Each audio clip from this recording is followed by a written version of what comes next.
What's up, guys? Travels here. Before we get into any of the war videos and fights, I just want to go ahead and throw this up here and take a minute to say thank you. For those of you that don't know, most CCs, including myself, even smaller ones, aren't making any money doing any of these videos. So this content really is just for the community and helping people out get better. So when someone takes the time to actually throw a subscribe or a like or a follow or even swing through the Discord and say, hey man, your content is really helping me out, it really means a lot. So really appreciate this. Anyone who wants to swing through the Discord, say what's up. If you're doing some really great stuff in war or raids and you want to throw it in there and try and help out the community, more than happy to share the knowledge with everyone and get it out there. So again, thank you very much for this. This is an amazing war attack, 10 for 50 with 20 million plus damage. Really cool. So look forward to continuing to see more content from you guys, as well as creating some content around war myself. But again, thank you. Let's hop into some more stuff. So we're going to do a couple different war videos today, but probably the one that most people are going to care about is Infinity Watch without Adam Warlock and not using a Kestrel or Surfer to punch either up, across, or down into Heroes for Hire. This has worked. I have two different videos of this now, and this has worked both times, and most of the time I'm not losing anyone at all. No one's getting killed. So yeah, I've done this with Emma. You guys can check out my video of me doing this with Emma. A lot of people didn't want to have to take Emma off defense. I understand that. So here's another alternate solution that you can use instead of taking Emma off defense. If you're not getting Adam Warlock, that is. You can put Minerva in there. And again, you just got to play around with who has the highest health, lowest health, highest damage. You can see Gamora gets pinged a few times there.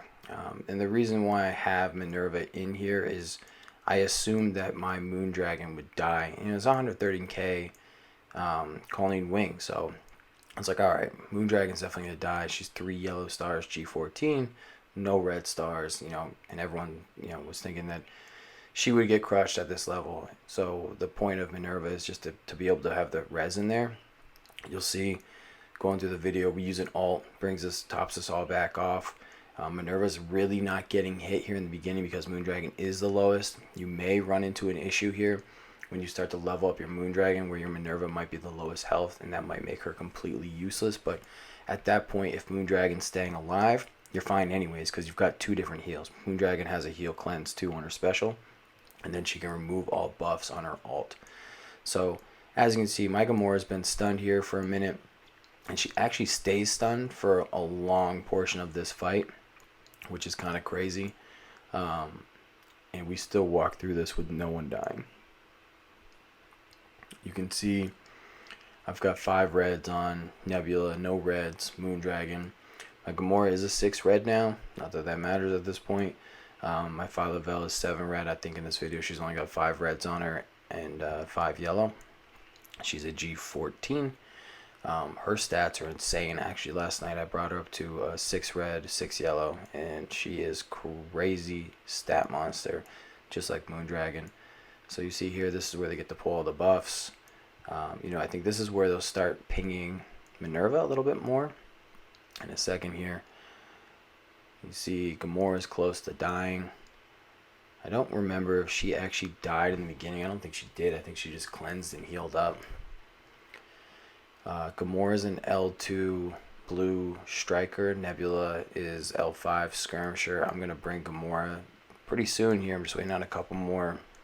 I think they're like the diamond blue ISOs to bring her to level 3. And then I'm actually going to bring Gamora. So they'll be the double vulnerable and then the more damage increase. Plus I think you get a little bit of lifesteal too. But they're going to be insane. You know, I've got a couple, you'll see a couple people put these guys on defense. I think as you see these metas shift and you keep going through war, you're going to take these guys off from defense. You know, I think it's interesting now. I did put them on defense for my first war, and when I get Adam Warlock, I might actually throw them on defense again for one war, just because people aren't really sure, you know, how to handle them. And you can kind of see that as you go through war. You see one of these with Star-Lord or Drax, you know, a couple of different tunes, and you're like, everyone in chat's like, how do you take this down? They're a little harder to take down. Definitely seen a couple of different counters in there. You can use these guys against these guys. You can use, I think X Factor actually will work pretty good against them too. in War. But these are definitely offensive team. You know, we thought the War game was changing where you weren't going to see full clears anymore. This team is just going to bring us right back to where we were, where you're going to see full clears again. If you guys are enjoying this content, please leave a like, comment, subscribe. If you guys want to see something different, you know, different attempts, feel free to let me know. This next team we're going to get into here, one of my favorite teams. I've been using this team for a lot of different counters. All the Doom teams that you see, this team is like a perfect counter for Doom. You don't have to use Crossbones here. You can use Loki because he's a little faster, and you'll speed up your Hela too. So I don't even know. I use Crossbones here because he's a little higher. My Loki's like level 60, but honestly, it doesn't matter. You're bringing Loki in for his special and the speed for Hela. But I see tons of either Mare Doom, X-Men Doom, BH Doom. You know, I think at this point, my Surfer is going to stay with this team at all times because you get the double ability block. So you see my Zemo's ability block didn't land, but that's okay because you have Surfers who lands and it's a 2-turn ability block, and then you can spread that with Hela. And that's really what makes this team so amazing, is having 2 different options for an ability block. If the first one doesn't land, you do have a secondary shot at it, so it's not as much RNG where, you know, you're hoping for an ability block to land and it doesn't land, and then you're kind of screwed when you get in there. So this team is awesome. You do got to be careful. You know, I've done times where like I've gone and killed Strife and then Emma there instead of going and getting Doom. You got to go kill Doom before you ults because that'll mess you up. But whenever you see those like X-Men Dooms, the BH Dooms, if you bring Surfer, Hela, Loki, Zemo, Red Skull, you'll have enough speed and you'll be able to get it down. The BH Doom's a little trickier because of the blind. The blind won't touch the Zemo Red Skull, but it's still going to get on your Surfer Hela, so you're going to be behind in the turn order when you go to do the spread, so you got to actually wait a minute. So be careful on the BH Doom one. You can do it. It's all about how you kill Doom and when you kill Doom. But this team, awesome for throwing punch-ups. It can handle like any of the Doom teams. I'm reserving Silver Surfer for Doom, and I'm excited to see the new war changes because I don't know that Doom stays on defense. You know, we're back to this full clear race again. You know, Heroes for Hire, people thought like the full clear race was over. It's not. People are still full clearing. And now it's just going to get easier with Infinity Watch. So Doom for me may come off from defense and may just give me one more tool to be able to throw quick counters and quick kills and be able to kill faster. You know, I'll probably do an infographic when we see some war changes of where I think teams will land, what I'm going to be using offensively, and you know, what I'm going to use defensively. I'm really low for my alliance TCP wise. I think I'm just barely 12 million. So I'm definitely on the lower end of the spectrum, especially in a lot of the alliances that we're fighting. So for me, I try and maximize offensively because if you have a faster offense, you know, still to this point, it's still a full clear race. So that is the Hydra Hela team that I use with Surfer. That's probably where I'm keeping Surfer. This is an attack that I actually lost, and honestly, I probably should have won this attack. I misplayed it. If you guys want your Heroes for Hire to be awesome, I would strongly suggest putting them in Reactor with a double buff from Security. As you can see, all my team spawns with Disrupt, defense down. Like this is a bad start, and then Beast gets ability blocked. This is a huge punch down, and you can tell these are 2 separate wars, but this is a really big punch down. I'm using Surfer again. You can use this team, and this team can win. It's just way more RNG. I've been using my Axemen to target Doom teams, Wave 1s, all kinds of different teams. Any random teams, really. You know, I basically, my Axemen and my X Factor are the 2 that kind of target similar teams at this point. You know, you're looking for massive Doc Ox, you're looking for Wave 1s that are huge. They really can target and be versatile and kill anything. Even a lot of those Doom teams too. So it's a weird place of who you're targeting with what. You see a lot more hybrids now. So, you know, you gotta have your teams are not always going to be the same targets as what they used to be. You're going to start seeing some more changes, especially in the top end. People are mixing things up a bit more. This is where I made the biggest mistake, is right here in this fight as I'm targeting Luke Cage. I should have gone and killed Iron Fist. Silver Surfer is honestly really amazing against this team. He does remove the charges, and he keeps stealing all the buffs. But I get stuck behind Luke Cage, and I thought I could kill him. But the problem is Iron Fist's heals are so massive, I can't actually heal him or kill him. If Iron Fist wasn't there, obviously the charges are gone now. Without Iron Fist, I probably could have killed Luke Cage, and then I would have been able to win this. But it goes a little sideways right here. Losing Beast in the beginning really hurts too, because this is a sustained fight. So Beast dying kind of kills you. My Beast being so high is really, what messes with me. And this is where I changed my target. And that might have been a mistake too, but I didn't think I could kill the Luke Cage. So I switched over to try and get rid of the Iron Fist so I could kill the Luke Cage. Who knows? This is not an ideal matchup. I wouldn't use this, but again, like I said, if you want your Heroes for Hire to get wins against Infinity Watch, put them in Reactor, because then you lose all your immunities, death proofs, and everything on the open without Adam Warlock. So the Infinity Watch can't really kill the Heroes for Hire in Reactor. It's not a strong counter, and then you're forced to use that Shadowlands team or an Axeman or something like this on a punch down, which is not ideal for the match when you have Infinity Watch that can just stomp through them. So there's a little defensive tip. Normally we're focusing on offense. I didn't build Heroes for Hire, but if you did and you wanted to get some wins, Reactor is the way to go, especially if you can get it touching security, and kind of maybe corner in like your barracks or something behind them. It's probably the ideal solution right now, just to slow people down. People that have been sleeping on Iceman, you see he's still kicking. I just did a Doom Raid guide. Iceman is legit. People underestimate his passive and what it's going to do for the dot ones, but Iceman is a savage. Please change his portrait too, Scopely. Come on. Also, if we're going to get costumes, can we change our animations? Let's get some new animations on these guys.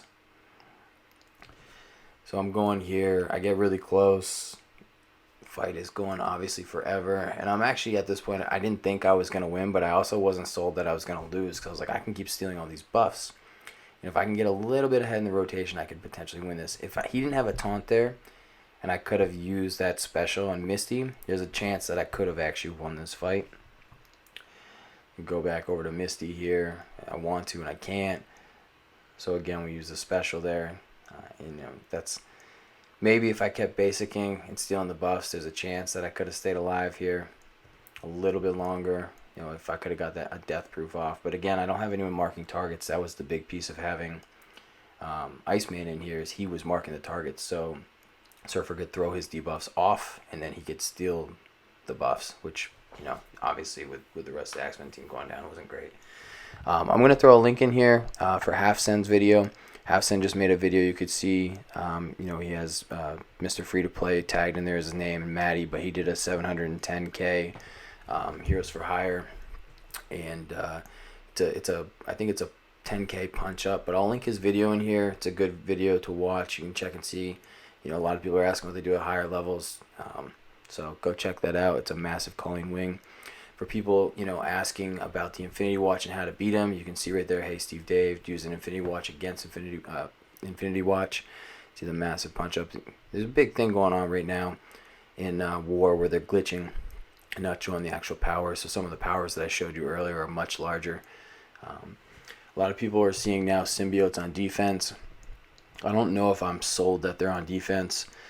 I punch down here with symbiotes. I've done a massive punch up with symbiotes into symbiotes. The symbiotes are really easy to counter. If they're on defense, you can use Brotherhood. You can use this team. You can use Axemen. You can use X-Force. Even X-Force. You can use X-Factor. To me, they're an offensive team. They can still clear a lot of other teams. I use them every war, whether it's a punch down or punch up, to get something relatively high. Most people have invested a lot into the symbiotes, so you can really use them against a lot of teams. I'm not sold on them, and I didn't even do the attack order right here. You'd want to kill AV first, but it just doesn't matter because the AI is not going to pilot them correctly, so you're going to just get through it pretty easily. So symbiotes for me are still an offensive team, but if you want to throw them on defense, go ahead. I just don't think it's the right fight. X Factor is a weird team for me right now. I have Storm in there. Most of the time I'm using Minerva in there. You honestly don't even need a 5th, which is crazy. X Factor can 4-man a lot of teams. Like they can 4-man a 200k punch up on Black Order. They can 4-man a 200 punch up on Wave 1. They can 4-man a 200k punch up on a lot of teams.